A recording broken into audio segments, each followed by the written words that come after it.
오늘은 두려워하지 말라, 이 두려워하지 말라라는 제목으로 말씀을 나누겠습니다.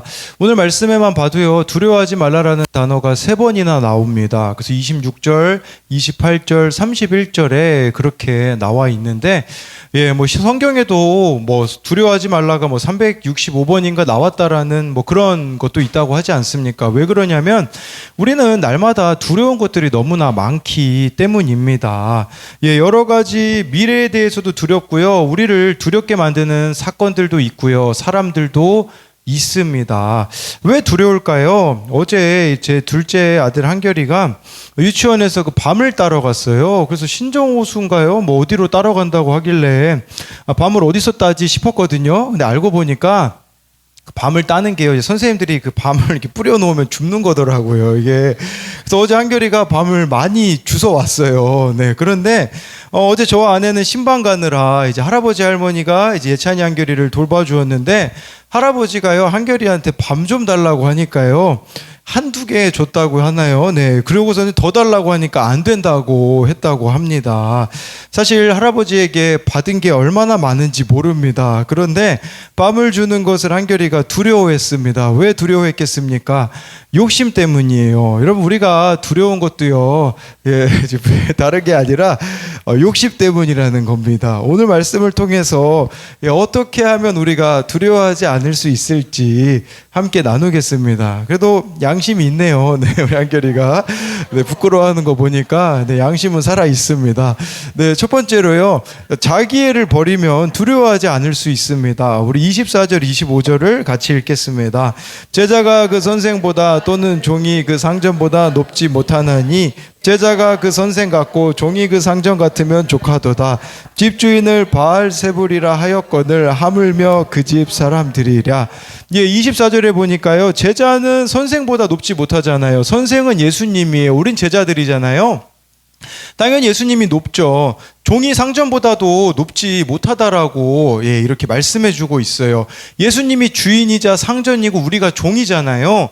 근데 25절에 보니까 이렇게 말씀하시는 거예요. 내가 너희들의 선생이고 내가 너희들의 주인인데 나도 욕먹는다, 이 뜻이에요.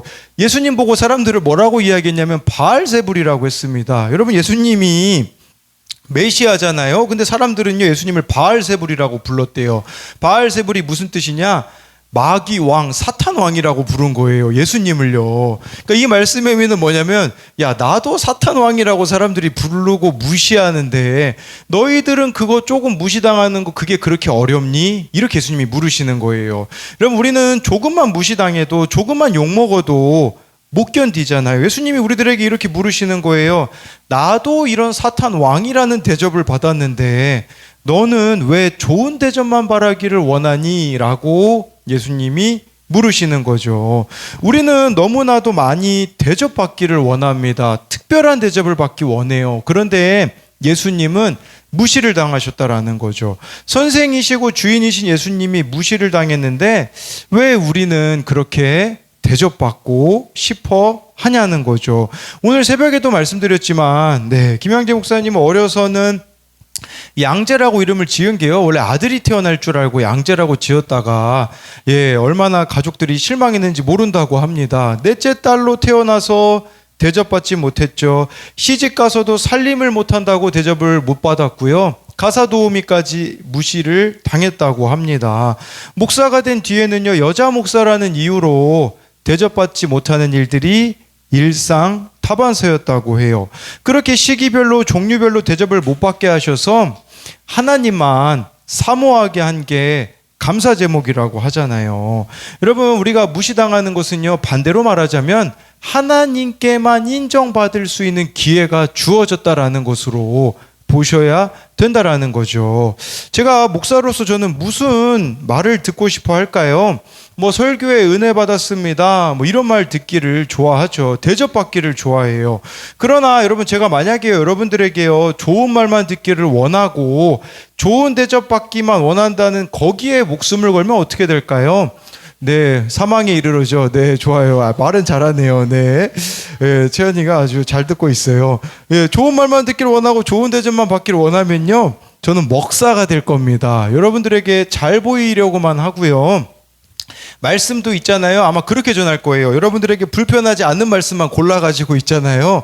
전하게 되면요, 여러분도 안 불편하고 저도 안 불편하고 우리 다 같이 지옥에 가는 거죠. 네, 그게 아니죠. 제가 말씀 전할 때마다 너무 두려워요. 왜 그러냐면요, 반응이 안 좋을 걸 알거든요. 이 말씀 그대로 전하면 사람들이 안 좋아할 걸 알기 때문에 힘들죠. 예수님도 대놓고 무시를 당하시고 십자가에 죽으셨는데 우리의 본성은요, 자꾸 나는 영광 받고 싶어요. 십자가의 고난은 싫고 부활의 영광만 누리고 싶은 것이 우리들의 모습이다라는 거죠. 그렇게 자기애로 가득 차 있으니 무시받는 것을 못 견딘다라는 거예요. 지난 주일에 그 김양재 목사님 설교를 들었는데요. 목사님은 욕을 그렇게 많이 먹으신데요. 목장 보고서에서도 목사님 욕이 그렇게 많이 나오고요. 심지어 일부 예배 마치고서는 나갔는데 어느 분이 악수하시면서 울면서 그렇게 얘기하셨대요. 목사님 죄송해요. 그동안 목사님을 너무 많이 욕했어요. 이렇게 이야기를 하셨다고 하더라고요. 우리들 교회는 그 현수막 보면 이렇게 현수막이 이렇게 바뀌거든요. 원래 김양재 목사님이 지금 현수막을 바꾸고 싶으시대요. 현재 모습은 내 삶의 결론입니다라고 그 교회에다가 붙이고 싶은데 욕을 너무 많이 먹을까봐 붙이지 못한다고 그런 이야기를 하시더라고요. 참 많이 욕을 먹어요. 왜 그러냐? 말씀을 바르게 믿으면 말씀대로 우리가 살아가면요, 무시당할 일이 그만큼 많다라는 거예요. 욕을 먹을지도 모릅니다. 그런데 이럴 때에 자기애가 우리를 못 견디게 합니다. 욕심과 자존심으로 인하여서 우리가 누군가를 용서하는 것도 그렇고요, 미안하다는 말 한마디가 죽기보다 싫은 것이죠. 지금 이 시대를 보십시오. 여러분, 자녀들을 왕자로 공주들로 키우다 보니까요, 미안하다는 말, 고맙다는 말을 얼마나 안 하는지 모릅니다. 제가요 좀 깨닫는 게 있어요. 그건 뭐였냐면요, 하나님이 저를 목사로 부르신 것이 무엇 때문일까요? 예전에는 제가 좀 특별해서 괜찮아서 부르신 줄 알았거든요. 그런데 아니더라고요. 왜 저를 하나님이 목사로 부르셨냐면, 저는 저를 너무 사랑하기 때문이에요. 그래서 누가 저를 때리는 것도 별로 안 좋아합니다. 얼마나 자기애가 많은지 몰라요. 그래서 저를 목사로 부르셨다라는 것을 요즘 많이 깨닫습니다. 마치 이런 거죠. 너는 좀 그만 너를 사랑해야겠다. 그러니 내가 너를 목사로 불렀으니 다른 이들 좀 관심 갖고 좀 사랑해라.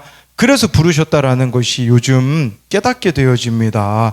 어느 칼럼에요, 이런 내용이 나와요. 60대 부부가요, 상담을 받으러 온 거예요. 근데 여기 남편이요, 의처증이래요. 의처증. 우리가 생각하면 의처증이라고 하면요, 아내를 너무 사랑해서 의처증 걸린 거라고 생각하잖아요. 그 상담 받으러 와가지고요, 20가지 질문 테스트를 남편에게 했대요. 아내를 얼마나 아는가, 이 질문 20가지를 했거든요. 뭐 이런 질문들이 나왔대요. 첫 상견례 때 입었던 옷을 기억하는가, 뭐 이런 거는 기억 못할 수 있죠. 근데 거기에 이런 질문이 나왔어요. 아내가 특별히 좋아하는 음식은 무엇입니까? 그러면 남편이요, 이렇게 대답했대요. 아내는 특별히 좋아하는 음식이 없다라고 아주 당당하게 대답을 했다고 합니다. 그래서 아내한테 물어봤대요. 정말입니까? 그랬더니 아내가요, 나는 멸치 국물에 말아먹는 국수를 제일 좋아합니다 라면서 눈물을 떨구었다고 합니다. 근데 남편이 그런 거죠. 어딜 가도요, 자기가 좋아하는 음식만 시킬 줄 알았지 아내가 뭘 먹고 싶은지 한 번도 물어본 적이 없다고 흐느끼는 거죠. 얼마나 의처증에 숨어 있는 거죠. 사실은 자기를 너무 사랑하기 때문에 아내를 그렇게 힘들게 하는 건데, 마치 아내를 너무 사랑하는 것으로 포장하는 거죠. 근데 이 모습이요, 뭐 남 얘기겠습니까? 저도 그래요. 저는 제 발 사이즈를 아주 잘 알고 있어요. 제 발 사이즈가 290에서 이제 그 런닝화를 신으면 295를 신어야 되거든요. 제가 그래서 한번 신발 가게 가보니까요, 295는 없대요. 가서 이태원에 가가지고 사래요, 저보고. 근데요, 안타깝게도요, 아내 발 사이즈는 지금도 헷갈린다는 이런 자기애에 빠져있는 참 못된 모습이 저에게 있습니다. 우리 26절 말씀 같이 읽어보도록 하겠습니다. 시작. 그런즉 그들을 두려워하지 말라. 감추인 것이 드러나지 않을 것이 없고. 네, 이 말씀 보니까요, 모든 게 다 드러나게 될 것이래요. 이것은 우리들에게 두 가지 의미가 있어요. 저와 여러분들이 예수님 때문에 무시당하면서 살아온 삶 있잖아요. 하나님이 나중에 다 기억해 주시겠다라는 거예요. 너 나를 위해서 얼마나 많은 눈물 흘렸는지 내가 알고 있단다. 나를 위해서 얼마나 내가 수고했는지 내가 다 기억하고 있단다라는 것이 첫 번째 의미라면, 두 번째 의미는요, 이런 의미가 될 수 있어요. 나중에는 하나님 앞에 모든 것이 다 드러나게 된대요. 감추인 것이 드러나고 숨은 것이 알려질 것이 없기 때문에 지금 이 땅에 살면서요, 우리 안에 감추인 것들, 숨기고 있는 것들을 드러내면서 나아가라는 의미가 될 수가 있는 것이죠. 한국교회 트렌드 2025년이라는 책에요, 이런 내용이 나오더라고요.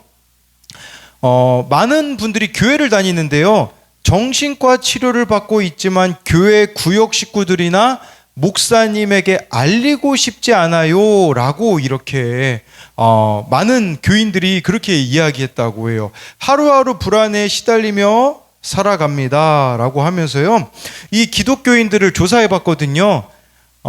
우울이요 23%고요 불안이 21.9%, 중독이 7.3% 순으로 고통스러웠다고 하면서요, 예수 믿는 사람들 중에 11%가요 자살을 생각한다고 했습니다. 자신의 정신 건강이 걱정된다는 응답도 25%가 되었다고 해요.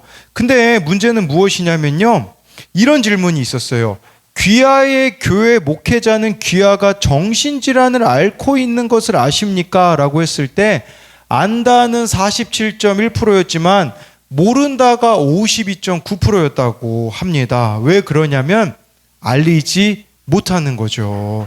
여러분, 우리가요 뭐 세상에서는 뭘 알리지 못할 수도 있을 수 있어요. 그런데 이 교회 공동체 내에서는요 알리셔야 된다라는 거겠죠. 우리들의 그 숨겨진 아픔들, 힘듦들, 죄들을 이야기하면서 갈 때에, 그래서 우리가 말씀 묵상하는 거잖아요. 왜 여러분들에게 나눔을 올리라고 합니까? 내 모습을 드러내라는 것이겠죠. 왜 구역 모임에 참여하라고 합니까? 여러분, 구역 모임에 참여하면요 거기서는 내 민낯을 이야기할 수 있어요. 어제 저희 교회 구역 모임에 새로운 분이 한 분이 오셨거든요. 얼마나 은혜가 되었는지 모릅니다. 솔직하게 이야기하시더라고요. 주일은 지키고 있지만 솔직히 말씀이 와닿은 적은 없다고 솔직하게 이야기를 하시더라고요. 예, 그러면서 술을 드시고 계시다라고 이야기를 하니까 우리 또 다른 집사님들이 또 공감을 해주시더라고요. 나도 그랬다고 하면서. 저는 공감을 해줄 수 없더라고요. 저는 그 고등학교 때 한 3번 먹어봐서 어떻게 공감을 하겠어요. 그런데 진짜 공감해 주시면서 괜찮다고, 이제는 토요일에는 될 수 있으면 줄이시면 참 좋겠다고 그런 이야기들 하는데, 여러분 이런 얘기 어디서 합니까? 뭐 대예배 드릴 때 그런 얘기 할 수 있습니까? 할 수 없죠. 구역 모임을 왜 해야겠습니까? 거기에서 솔직하게 내 모습을 드러낼 수가 있기 때문이라는 거죠.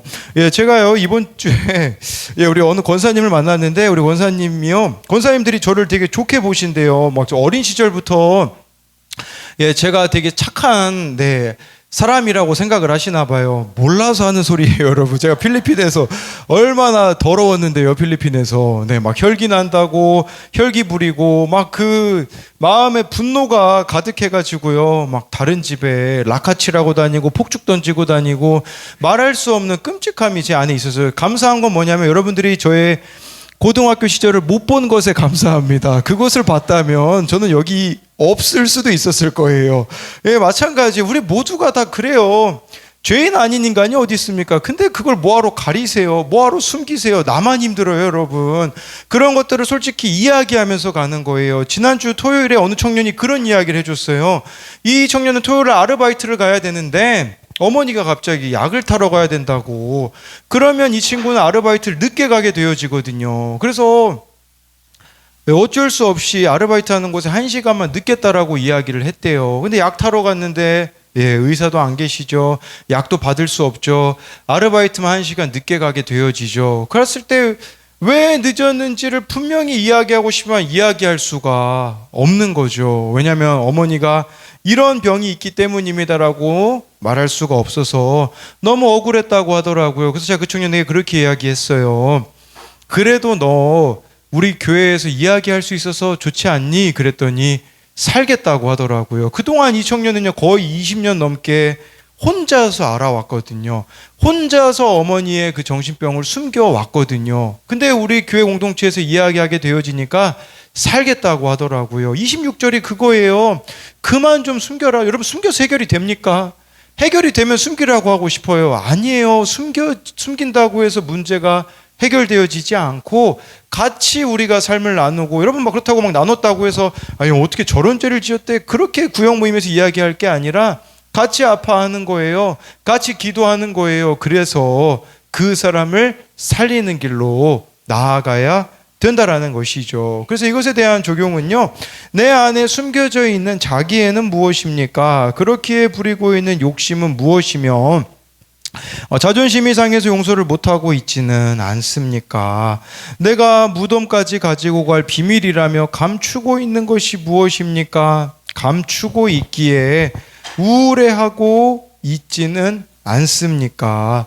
두 번째로는요, 하나님이 나를 사랑하신다는 것을 알면 두려워하지 않을 수 있습니다. 우리 28절부터 31절을 같이 읽도록 하겠습니다. 시작. 몸은 죽여도 영혼은 능히 죽이지 못하는 자들을 지옥에 멸하실 수 있는 이를 두려워하라. 참새 두 마리가 한 아사리온에 팔리지 않느냐? 그러나 너희 아버지께서 허락하지 아니하시면 그 하나도 땅에 떨어지지 아니하리라. 너희에게는 머리털까지 다 세신 바 되었나니 두려워하지 말라. 너희는 많은 참새보다 귀하니라. 네, 28절에 보니까요, 네, 우리의 두려움의 밑바닥에는 목숨이 있다고 말씀해 주고 있어요. 우리는 내 목숨을 유지시켜 주는 거를 잃을까봐 두려워하는 거예요. 여러분, 이걸 잃으면 우리 준비하고 있으면 돼요. 예를 들어서 남편이 돈을 못 벌면 돈 벌 준비를 하고 있으면 되는 거죠. 제 아내가 저한테 그렇게 이야기했어요.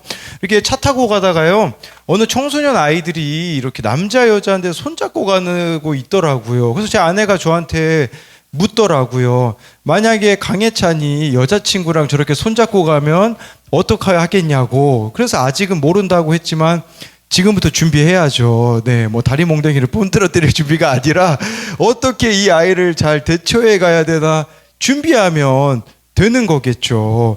두려움 때문에 우리는 준비를 못하는 거예요.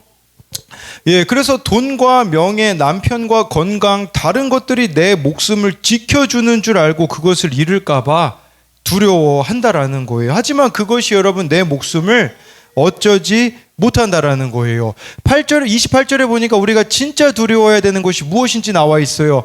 몸과 영혼을 능히 지옥에 멸하실 수 있는 일을 두려워하래요. 누구를 두려워하냐? 하나님을 두려워하래요.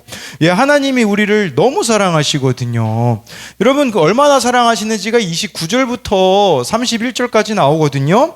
예, 29절에 보니까요, 참새 두 마리가요, 한 아사리온에 팔린대요. 이 한 아사리온이 얼마냐면요, 노동자 하루 품삯이 한 데나리온이거든요. 이게 그럼 16분의 1이에요. 그 금액에. 근데 두 마리니까요, 한 마리면 그럼 얼마죠? 32분의 1이거든요. 쉽게 말씀드리면 우리가 하루에 10만 원 번다고 치면요, 이 새 한 마리 가격은요 3,125원밖에 안 돼요. 이 3,125원밖에 안 되는 새 한 마리도 하나님이 허락하지 않으시면 땅에 안 떨어진대요. 이 새 한 마리도 내가 귀하게 여기는데 너희들 내가 귀하게 여기지 않겠니? 이렇게 예수님이 말씀하시는 거죠. 심지어 30절에 여러분 머리털 다 세신 바된대요. 여러분 머리털 세실 수 있는 사람이 있나요? 왜? 대머리는 셀 수 있죠. 없으니까. 그런데 이 머리털 세신 바된다라는 것은요, 여러분 막 머리털 하나 떨어지는 거 여러분 막 감지하십니까? 그럼 여러분 좀 문제가 있으신 거예요. 머리털 떨어지는 거 감지 못하잖아요. 물론 여자분들 머리 감을 때 엄청 많이 떨어진 거는 네, 보이잖아요. 저도 머리털 많이 치우고 있습니다. 네, 그런데 여기 머리털까지 세심받는다라는 것은 뭐냐면 내가 감지하지 못하고 있는 것까지 하나님은 감지하고 계시대요. 내가 헤아리지 못하는 것까지 하나님 헤아리고 계신대요. 근데 왜 두려워하고 있냐고 우리들에게 말씀해주고 있는 것이겠죠. 그만큼 내가 귀한 존재라는 것을 하나님이 말씀해주고 있는 것이에요. 네, 제가 이 큐티 묵상 간증에 보니까요, 그런 내용이 나오더라고요. 당신은 사랑받기 위해 이분은요, 당신은 사랑받기 위해 태어난 사람이라는 찬양을 수없이 불렀지만, 그것은 다른 사람에게만 해당될 뿐 나에게는 해당되는 노래라고 여겨지지가 않았다고 해요. 어린 시절 아버지에게 당한 성폭행으로 이 세상에 태어나지 않았으면 얼마나 좋았을까라고 생각했기 때문이라는 거예요. 그러다 비록 사랑받기 위해 태어나진 않았지만 쓸모 있는 사람이 되고자 집안일도 하고요, 어머니 장사도 돕고요, 교회 봉사도 열심히 했다고 해요. 그렇지만 칭찬받을 때만 기쁘고 삶은 허무했다고 해요. 그러니까 무슨 마음이 작용하게 되어지냐면, 이미 버린 몸이라고 생각이 되어서 내게 도움이 될 것 같은 사람만 사귀며 끌려다녔다고 합니다. 가장 지우고 싶은 기억이 유부남과의 관계였다고 해요. 아마 그분이 목사님이셨던 것 같아요. 정말 힘든 시기에 멘토를 자청하며 다가온 그분은 하나님의 선물 같았습니다. 하지만 원하지 않는 그런 관계로 시작된 관계가 저에게는 말 못할 지옥을 경험해 주었습니다. 시골 목회가 너무 힘든데 하나님이 너를 선물로 보내셨다라는 말을 들을 땐 정말 그런가 싶기도 했습니다. 수년 뒤 저는 하나님의 은혜로 큐티하는 공동체에 속하게 되었습니다. 그리고 그곳에서 죽을 때까지 말 못할 일들을 고백하고 회개하니 난생 처음 평안을 누리게 되었습니다. 라고 고백해 주고 있더라고요. 우리들 교회는요, 동성 커플이 갔다가 끊어진 케이스도 있어요. 동성 커플이 같이 우리들 교회 갔다가요, 제가 실제로 봤어요. 그 두 분을요. 예. 근데 말씀이 주시는 기쁨이 너무 크니까요, 끊어지더라고요. 그래서 우리가 동성애 반대하는 거거든요. 동성애도 죄 중에 하나라는 말은 끊어질 수 있다라는 말이거든요. 그런 케이스들도 보게 되어지는 거죠.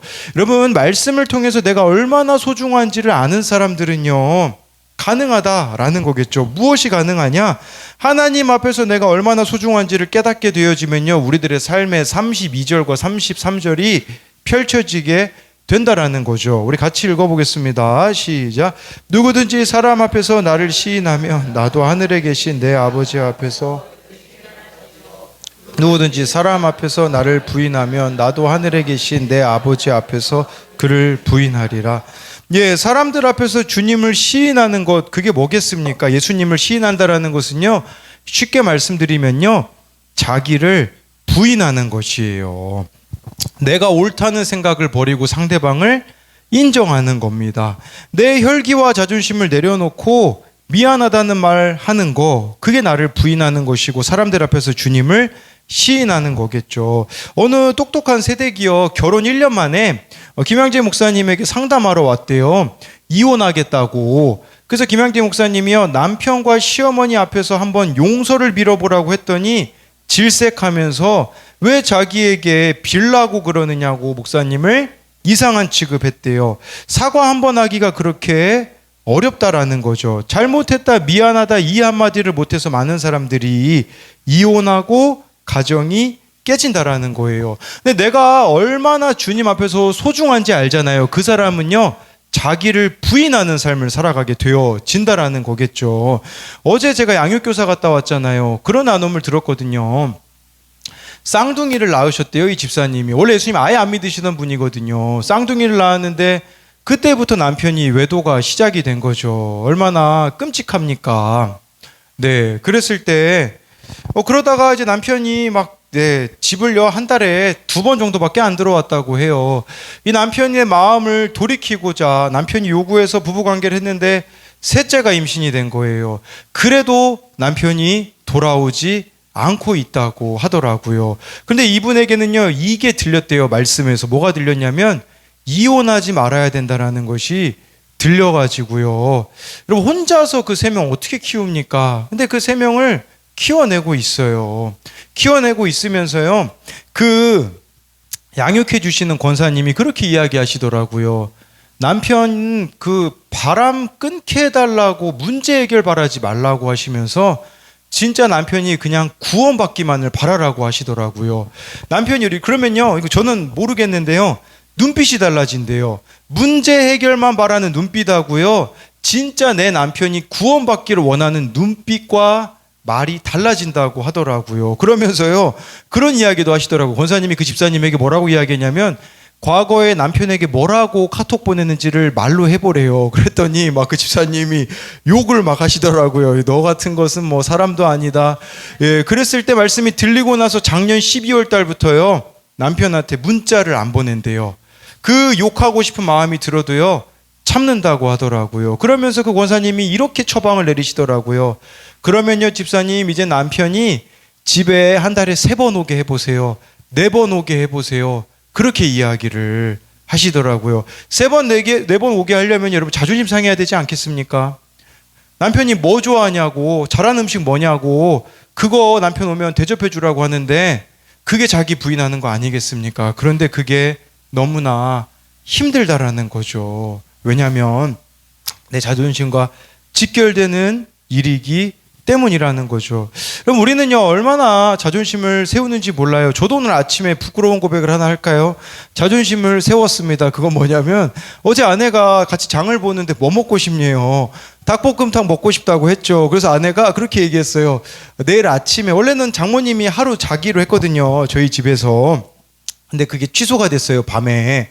그래서 이제 아내가 저한테 닭볶음탕을 해주겠다고 하니까 아침에 막 기대가 되는 거예요, 아침부터요.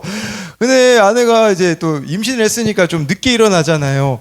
자꾸 기다리는데 안 일어나는 거예요. 안 일어나니까요, 막 속이 있잖아요, 막 타들어가는 거예요. 아니, 그냥 안 해준다고 하면, 아니, 저는 괜찮거든요. 그냥 저는 육개장에 밥 말아 먹으면 되는 사람이에요. 근데 아니, 어제 그렇게 얘기하고서는 안 해주니까요, 막 이 마음이 초조해지면서, 예, 8시 반에 제가 그냥 혼자서 육개장을 끓여서 먹었어요. 근데 아내가 이렇게 딱 일어나가지고 몸이 너무 안 좋아서 그랬다. 사실 제가 듣고 싶은 말은 미안하다라는 그 한 소리였거든요. 그 말이 안 나오니까 풀지 않는 그 모습이 딱 제 모습이더라고요.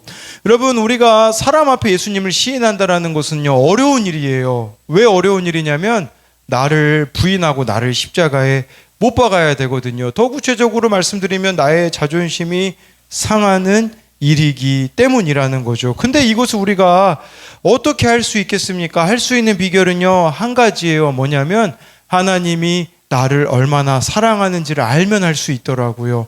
하나님이 얼마나 나를 사랑하시는지를 알면요, 그 누구에게도 나를 낮출 수가 있어요. 이걸 여러분들이 경험했으면 좋겠어요. 억지로 하라는 말이 아니래요. 내 마음이 원치 않는데 하라는 말이 아니에요. 진짜 하나님은요, 새 한 마리도 아끼는데 나를 훨씬 아끼신다라는 거, 내 머리털까지도 새 신바된다라는 그 사랑을 저와 여러분들이 진짜 안다면 이것이 가능해진다라는 것이겠죠. 그렇기 때문에 저와 여러분들에게 필요한 것은 뭘까요? 매일매일 사람을 만나기 전에요, 말씀을 보셔야 돼요. 지금 막 기지개 켜고 난리 났죠. 네. 예, 진짜 여러분, 날마다 말씀을 봐야, 예, 사람 앞에서 나를 부인할 수 있어요. 또 부끄러운 얘기 하나 더 해드릴까요? 제가요, 큐티를 이 새벽에 하잖아요. 근데 적지 않으면 저도 막 혈기가, 짜증이, 이게 막 브레이크가 안 걸려요. 토요일 날 제가 여기 있는 한진규한테 혈기와 짜증을 부렸잖아요. 진짜 별게 아니었거든요. 진규가 이제 제가 책 숙제를 내줬는데 집에서 책을 안 가지고 왔대요. 그래서 저한테 이렇게 얘기하더라고요. 목사님, 그냥 책을 안 가지고 올 걸 그랬나 봐요. 거기에 막 제가 혈기가 나가지고요, 막 진규한테 뭐라고 했거든요. 그런데 이제 도서관에 하필이면 저희 둘이 같이 갔거든요. 같이 갔는데 주차장에 꽉 차가지고 멀리서 걸어갔어요. 할 말도 없고 같이 가서 앉아서 어색한 사이가 됐거든요.